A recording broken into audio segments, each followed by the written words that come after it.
இயேசு கிறிஸ்துவின் நாமத்தினால உங்களை வாழ்த்துக்கிறேன். இந்த காலை வேளையில் ஒரு வசனத்தை சொல்லும்படியாக ஆசிக்கிறேன்.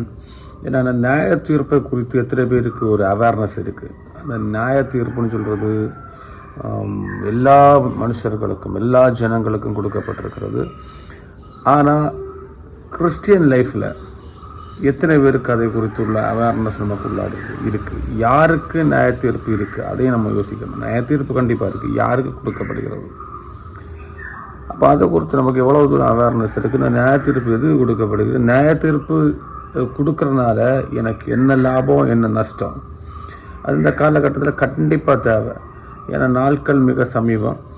நம்ம இயேசு கிறிஸ்துவை ஆராதிக்கிறோம், இயேசு கிறிஸ்துவோடு உறவாடுகிறோம், சபைக்கு செல்கிறோம், அநேக காரியத்தை பற்றி பேசுகிறோம், எல்லாம் சரிதான். அந்த நியாய தீர்ப்புன்னு சொல்கிறது என்ன? அதான் ரொம்ப முக்கியம். அப்போ இதில் என்ன கொடுத்துருக்குன்னா, யோவான் 12ஆம் அதிகாரம் 47-48 படிக்கிறேன். என்னை தள்ளி என் வார்த்தைகளை ஏற்று கொள்ளாதவனை நியாய தீர்க்கிறார் என்றிருக்கிறது. நான் சொன்ன வசனமே அவனை கடைசி நாளிலே நியாயம் தீர்க்கும்.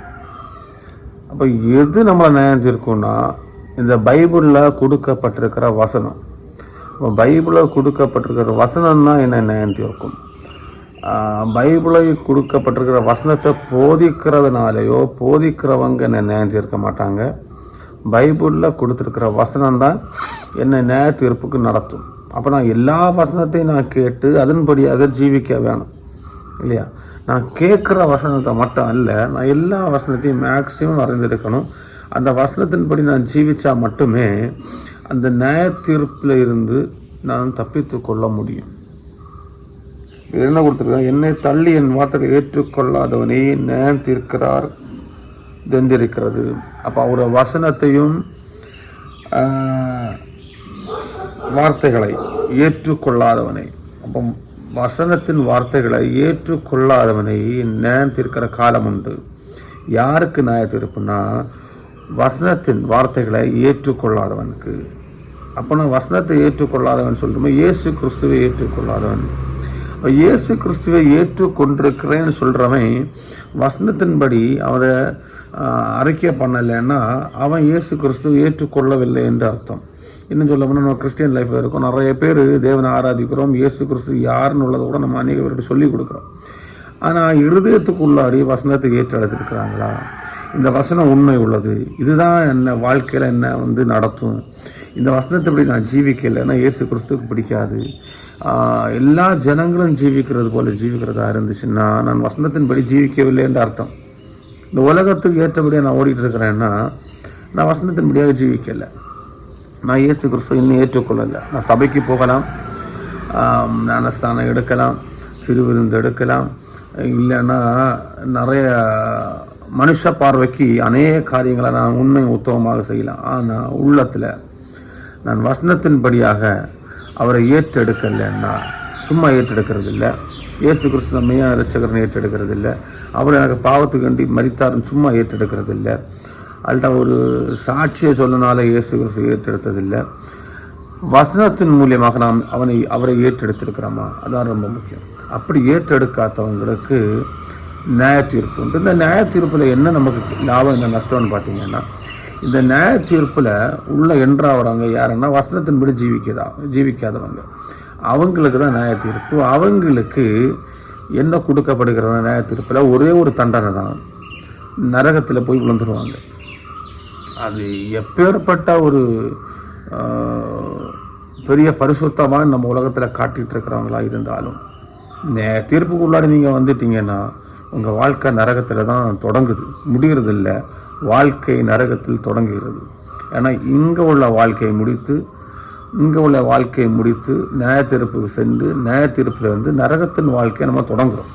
அது கோடி வருஷமாக இருக்குது. இப்போ நான் பார்த்ததில் நிறைய பேர் தேவனுக்கு விரோதமாக, தேவனுக்கு பிடிக்காத காரியங்கள், எக்ஸாம்பிள் ட்ரக் அடிக்ட், குடிச்சிட்டு நடக்கிறாங்க, இன்னும் பொல்லாத காரியங்களை செய்து கொண்டிருக்கிறாங்க. அப்போ இப்படிப்பட்ட காரியங்களை நம்ம வாழ்க்கையில் தெரிஞ்சு செய்கிற காரியங்கள் இதெல்லாம் தெரிஞ்சு செய்கிற காரியங்கள், தெரியாமல் அநேக காரியங்கள் செய்கிறோம். அதுக்கு கூட சில தெரியாதுன்னு சொல்லலாம். ஆனால் இதெல்லாம் தெரிஞ்சு செய்கிற நேரம் அதுக்கு ஆக்கண தீர்ப்பு எப்படி வரும்னுள்ளதை நீங்கள் சிந்திச்சுக்கோங்க. நான் சிலது பார்த்துருக்குறேன், சபையில் கூட பிரச்சனைகளை உண்டாக்கிட்டு இருக்கிறாங்க. பாலிட்டிக்ஸ் அதெல்லாம் தெரிஞ்சு செய்கிற காரியங்கள். அப்போ தெரிஞ்சுக்கிற காரியத்தில் தேவன் அதுக்கு பாரபட்சமே பார்க்க மாட்டார். நியாய தீர்ப்பு நாளில், இன்னைக்குள்ள நாளில் இல்லை, நியாய தீர்ப்பு நாளில் அவரோட வசனம் தான் என்ன நியாயம் தீர்க்கும். அவர் சைலண்டாக இருப்பார். ஏன்னா அவர் நியாயம் தீர்க்கிற வருகிற தேவன் அல்ல. ஆனால் வசனம் நியாயம் தீர்க்கும், அதுக்கு அவர் சைலண்டாக தான் இருப்பார். வசனத்தின்படியாக தான் அவர் ஜீவிக்கிற தேவன், வசனத்தின்படியாக நம்மளை ஜீவிக்கும்படியாக சொல்லுகிற தேவன். அப்போ வசனத்தின்படியாக நியாய தீர்ப்பு கண்டிப்பாக இருக்கும். எல்லா காரியத்திலையும் நம்ம தேவனுடைய வசனத்தை எடுத்து படிக்கிறோம் இல்லை. எனக்கு ஆசீர்வாதம் வேணும்னா இந்த வசனத்தின்படியாக தேவன் என்னை தேற்றினார், இந்த வசனத்தின்படியாக தேவன் என்னை நடத்தினார். அப்போ இதே வசனம் தான் என்னை நியாயம் தீர்க்கும்னு உள்ளது நமக்கு எப்போதுமே ஒரு எண்ணமும் போதமும் வேணும். இதனால் நம்ம என்ன பண்ணக்கூடாது, அறியாமல் போய் தவறுகள் செய்து வசனத்தை விட்டு வெளியே போகிற அனுபவம், வசனத்தை விட்டு தூரம் போயிட்டு நான் பின்னாடி நான் தேவனோட ஐக்கியமாகலாம் அப்படி ஒரு எண்ணம் இருந்துச்சுன்னா எல்லாம் மாற்றிக்கோங்க. மரணம் யாருக்கு எப்போ சம்பவிக்கும்னு தெரியாது, அது சொல்லிட்டு வருகிறது கிடையாது. ஆனால் ரொம்ப கேர்ஃபுல்லாக இருங்க. இதில் 47 வசனம், ஒருவன் என் வார்த்தைகளை கேட்டும் விசுவாசியால் போனான், அவனை நான் நியாயம் தீர்ப்பதில்லை, நான் உலகத்தை நியாயத்திற்க வராமல் உலகத்தை ரட்சிக்க வேண்டும். இதுதான் கிரைஸ்டிய குவாலிட்டி. அவர் என்ன பண்ணாருன்னா, உலகத்தை நியாயம் தீர்க்க வரல, உலகத்தை ரட்சிக்கும்படியாக வந்திருக்கிறேன். அந்த பரிசுத்த ஆவியானவர் நமக்கு இந்த நாட்களில் கொடுத்துருக்கிறாரு. எதுக்குன்னா, இன்னைக்காவது நீ மனம் திரும்பிடு, இந்த பாவத்திலிருந்து வெளியே வந்துடு, இந்த எண்ணத்திலிருந்து வெளியே வந்துடு, வசனத்தின்படியாக ஜீவித்து கொள்ளணுள்ள ஒரு சத்தம் இந்த நாட்களில் எல்லா இடத்துலையும் கேட்டுட்ருக்கு. அதை ஏற்றுக்கொண்டு அதன்படியாக நம்ம ஜீவித்தோம்னா நமக்கு நியாய தீர்ப்பு இல்லைன்னா அந்த நாள் மிக கொடுமையான நாளாக இருக்கும். நான் மட்டும்தான் நிற்பேன். வசனம் எனக்கு உள்ளாடி எனக்கு கிட்ட வந்துருந்துட்டு இந்த மாதிரி காரியத்தில் நீ இருந்தனால ப்ரோ அல்ட்ட சிஸ்டர் அல்ட்ட யாராக இருந்தாலும் நீங்கள் நரகத்துக்கு பாத்திரவானா சொல்லிடுவாங்க. அந்த கொடுமை மிக மிக கொடுமையான ஒரு சம்பவம். நம்முடைய வாழ்க்கை நரகத்தில் தொடங்குறதா இருக்கக்கூடாது. நியாய தீர்ப்புக்கு முன்பாக நாம் நிற்கத்தக்கவர்களாக இருக்கக்கூடாது. தேவனோடு வாசம் செய்கிறவர்களாக நம்ம இருக்கணும். ஆமென்.